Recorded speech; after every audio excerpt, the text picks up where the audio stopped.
नमस्कार। इस दुनिया में रहने वाला एक व्यक्ति का गलत विचार, उसकी एक गलत बात दुनिया में अशांति फैलाने के लिए काफी है। इसलिए हम सभी को अपने बच्चों के विचार के निर्माण पर काम करना चाहिए। विचार का निर्माण इस प्रकार से होना चाहिए जिससे उसका व्यक्तित्व जो हो ऊंचे स्तर का हो, क्योंकि हमें नहीं मालूम है कि हमारा बच्चा आगे जाकर किसी देश का प्रधानमंत्री बनेगा, किसी देश का राष्ट्राध्यक्ष बनेगा, प्रेसिडेंट बनेगा, किसी सेना का अध्यक्ष बनेगा या फिर कोई धर्म गुरु बनेगा। हमें नहीं मालूम है।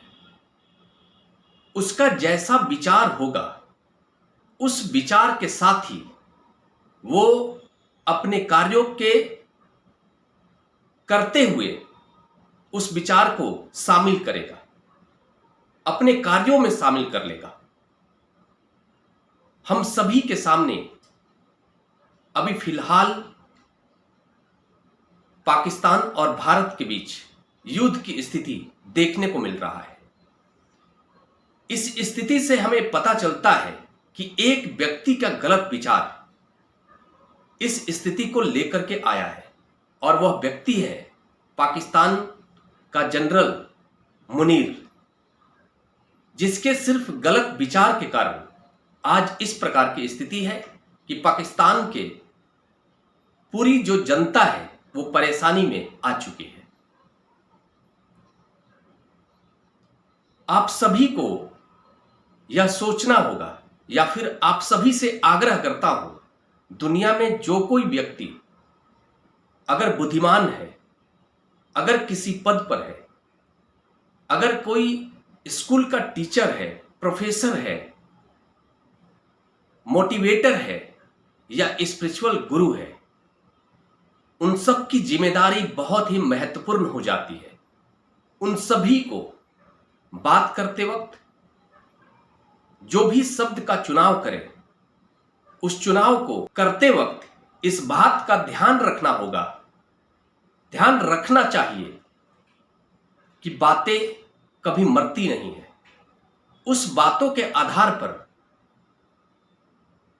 अगले 1000 वर्षों बाद, 500 साल बाद, 100 साल बाद समाज उलझ सकता है, और उनकी बहुत ही महत्वपूर्ण जिम्मेदारी हो जाती है, खासकर उन लोगों की जो जनता को किसी बड़े लेवल पर रिप्रेजेंट करते हैं, खासकर जो स्पिरिचुअल गुरु हैं, जिन पर जनता भरोसा करती है, विश्वास करती है।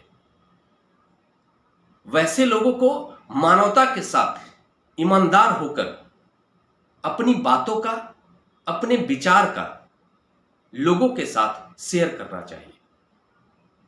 आपको नहीं मालूम है कि आपका एक गलत विचार अगले 500 साल बाद, अगले 1000 साल बाद दुनिया में युद्ध की स्थिति को लेकर आ सकता है, अशांति की स्थिति को लेकर आ सकता है। यह मानवता का कर्तव्य नहीं हो सकता है। सबसे ज्यादा विचार पर इस विश्व में अगर किसी देश ने काम किया है तो वह भारत है। भारत ने थोड़ा सा, यह जो बात है यह दर्शन शास्त्र से रिलेटेड हो जाएगा, भारत ने सबसे ज्यादा विचार पर काम किया है। विचार का जन्म अध्यात्म से होता है। जो व्यक्ति का व्यक्तित्व जितना ही ऊपर उठा हुआ होता है, वह व्यक्ति उतना ही अच्छा सोचता है। उसकी सोच का संबंध उसके आध्यात्मिक जर्नी से है। और आपने सुना भी होगा कि दुनिया में सबसे ज्यादा विचार पर काम करने वाले जो लोग हुए वो भारत के लोग हुए, जिन्होंने सबसे इसका महत्व दिया कि इस दुनिया में अध्यात्म के बल पर ही आप शांति की स्थिति को लेकर आ सकते हैं। भारत ही एक ऐसा देश है जिसने कहा कि वसुदेव कुटुंबकम। भारत की सोच दुनिया को अपना परिवार मानती है। आप सोचिए जरा, जैसे पहलगाम का जो घटना है, उस घटना में 4 लोग आते हैं, मार कर चले जाते हैं, किसी भी बात को लेकर मारकर चले जाते हैं। क्या कोई ऐसा विचार वाला व्यक्ति किसी को मार सकता है क्या, जो यह सोचता है कि यह पूरा विश्व हमारा परिवार है?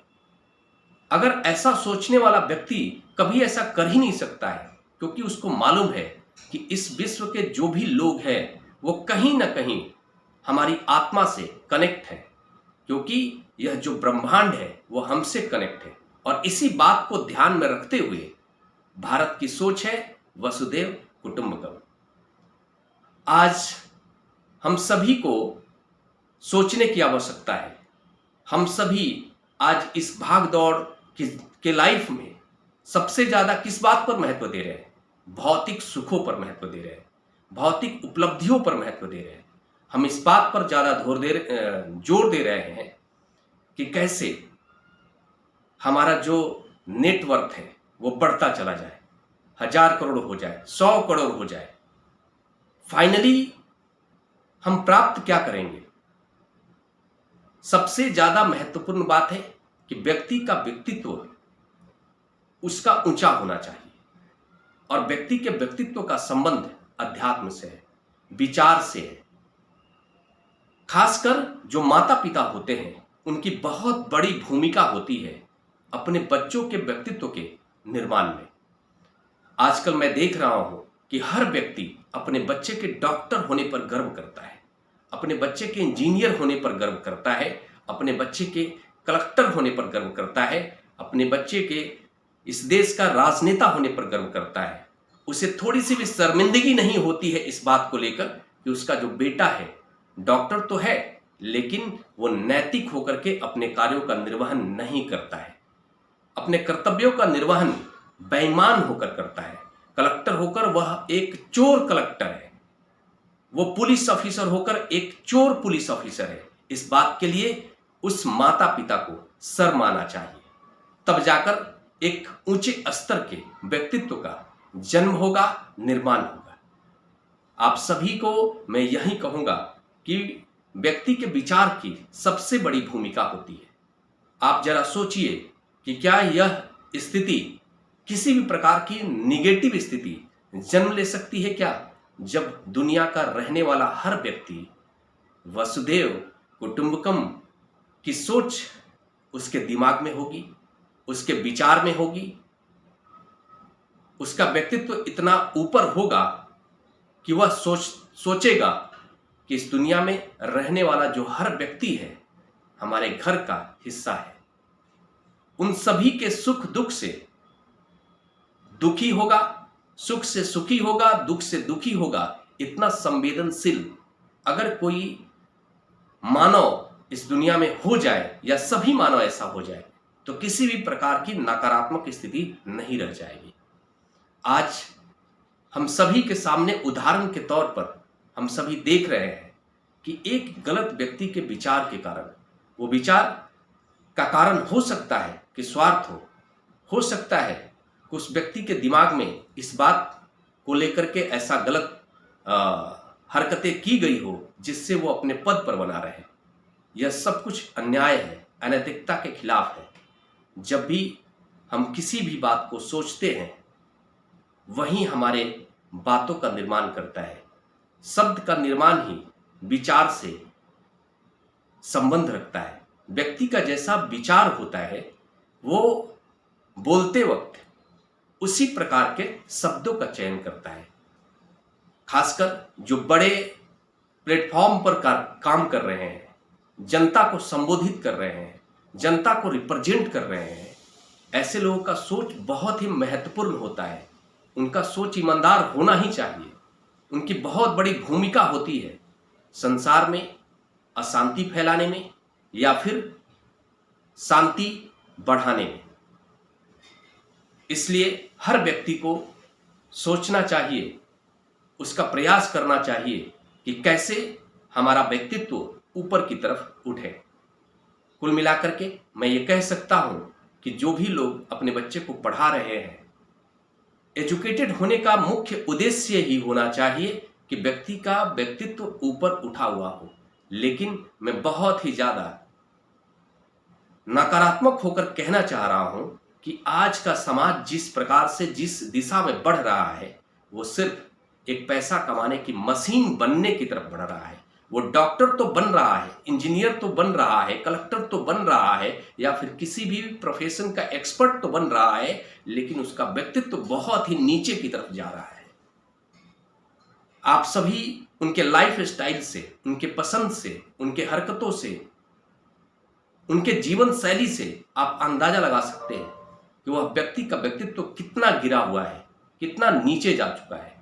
बहुत कम लोग हैं जो इस बात को समझेंगे भी, कुछ लोग इसका विरोध भी करेंगे, कुछ लोग सपोर्ट भी करेंगे, लेकिन कुल मिलाकर के आप एक बात समझिएगा कि आपका बेटा चाहे कितना भी पैसा कमा ले, कितना भी बड़ी उपलब्धि हासिल कर ले, उसका मूल सार यह होगा, आप चाहेंगे कि उस बेटे के जीवन में शांति रहे, सुख रहे, और वो तभी हो सकता है जब उसका व्यक्तित्व, उसका विचार ऊंचे लेवल का होगा। नहीं तो वो सिर्फ एक मशीन बनकर कार्य करेगा, पैसे कमाएगा, लेकिन वो अपने जीवन में दुख को लेकर के आएगा। मैं आप सभी से आग्रह करूंगा कि आप जब भी अपने बच्चे का पालन पोषण करते हुए उसकी सोच के निर्माण में अपनी भूमिका निभाएंगे और पूरा ईमानदारी के साथ निभाएंगे। आप कोशिश करेंगे कि उस बच्चे के दिमाग में किसी भी प्रकार का नकारात्मक विचार का जन्म ना हो। उस बच्चे के दिमाग में इस प्रकार के भाव होना चाहिए कि दुनिया में जिस किसी भी स्थिति में मैं आया हूं उसको स्वीकार करने का भाव होना चाहिए। किसी के भी प्रति द्वेष की भावना नहीं होना चाहिए। सबको अपने घर का हिस्सा मानकर उसे जीवन में आगे बढ़ना चाहिए। इस प्रकार के भाव के साथ वो जीवन में आगे बढ़े, क्योंकि आप सभी जानते हैं सबसे ज्यादा बातों का प्रभाव बच्चों पर होता है। कोई चालाक स्पिरिचुअल गुरु, बुद्धिमान स्पिरिचुअल गुरु जो मन से बुद्धिमान होगा, आत्मा से बुरा होगा, दुनिया के सामने स्पिरिचुअल गुरु के तौर पर दिखेगा, अंदर से बुरा होगा। ऐसा व्यक्ति बहुत ही मधुर वाणी के साथ में अपने जो फॉलोअर्स होंगे उनके दिमाग में कोई गलत बात डाल सकता है, और उनकी बातों का विशेष प्रभाव जो बच्चे हैं, जो बड़े हो रहे हैं, उनके दिमाग पर हो सकता है। बहुत कम लोग होते हैं जो किसी भी शब्द को तार्किक होकर तौलते हैं। 90% जो लोग होते हैं किसी न किसी के प्रभाव में होते हैं। उसके प्रभाव का कारण कुछ भी हो सकता है। उनके प्रति अटूट श्रद्धा हो सकती है, अटूट प्रेम हो सकता है, और उस अटूट प्रेम और श्रद्धा के कारण उसकी गलत बातों को स्वीकार किया जा सकता है, और वो व्यक्ति अपना काम नकारात्मक करके तो चला जाएगा। अपना सिर्फ उसका उद्देश्य होगा कि दुनिया में मैं कई सौ हजारों वर्षों तक जिंदा रहूं, विचार के रूप में जिंदा रहूं, लेकिन उसके दिमाग में इस बात की कमी होगी। वह यह नहीं सोच पाएगा कि वो दुनिया में एक नकारात्मक बीज बो कर जा रहा है। उस बीज के कारण एक नकारात्मक स्थिति का जन्म होगा, और उस स्थिति के कारण लोग बटेंगे, लोग एक दूसरे से द्वेष करेंगे। किसी भी व्यक्ति का मूल उद्देश्य जो भी बड़े स्तर पर है, उसका उद्देश्य होना चाहिए कि इस दुनिया में उसके विचार के द्वारा शांति के संदेश को देकर जाना चाहिए। उसके विचार में कोई भी ऐसी चीज नहीं आनी चाहिए जो अनैतिक हो, जो कल को विवाद के रूप में उभर कर सामने आए।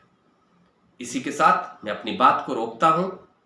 मैं चाहूंगा कि आप सभी इस बात का मंथन करेंगे और जीवन में आगे बढ़ेंगे। नमस्कार।